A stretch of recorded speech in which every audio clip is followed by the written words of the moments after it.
क्या स्त्री का मोह मुक्ति दिला सकता है? शास्त्रों के अनुसार यदि संसार के सभी मोह समाप्त हो जाएं, तो आत्मा को मुक्ति मिल जाती है। लेकिन क्या आपने कभी ऐसी कहानी सुनी है जहां पत्नी का मोह ही मुक्ति का कारण बन गया हो? एक ऐसा बालक जिसका जन्म 38 दांतों के साथ हुआ, उसके माता पिता ने इसे अपशकुन मानकर उसे त्याग दिया। तब संत नरहरिदास ने उस बालक को अपनाया और उसे राम भक्ति की शिक्षा दी। वह बालक धीरे धीरे अत्यंत विद्वान बन गया।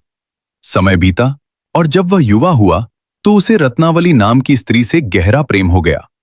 वह प्रेम में इतना डूब गया कि सब कुछ भूलकर उससे विवाह कर लिया। वह अपनी पत्नी के प्रेम में इतना आसक्त हो चुका था कि एक पल भी उससे दूर रहना उसके लिए असहनीय था। एक दिन उसकी पत्नी अपने मायके चली गई। पत्नी के मोह में व्याकुल होकर वह उसके पीछे पीछे वहां पहुंच गया। कहा जाता है कि उससे मिलने की व्याकुलता में उसने एक लाश को लकड़ी समझकर नदी पार की और सांप को रस्सी समझकर पकड़ लिया और खिड़की से होकर अपनी पत्नी के पास पहुंच गया। अपने पति की यह स्थिति देखकर रत्नावली आश्चर्यचकित रह गईं।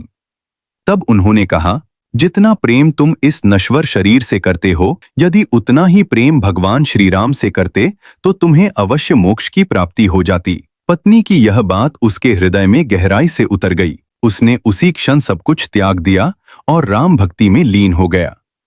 वह कोई और नहीं बल्कि महान संत गोस्वामी तुलसीदास थे। उनकी भक्ति से प्रसन्न होकर हनुमान जी ने उन्हें भगवान श्री राम और लक्ष्मण के दर्शन कराए।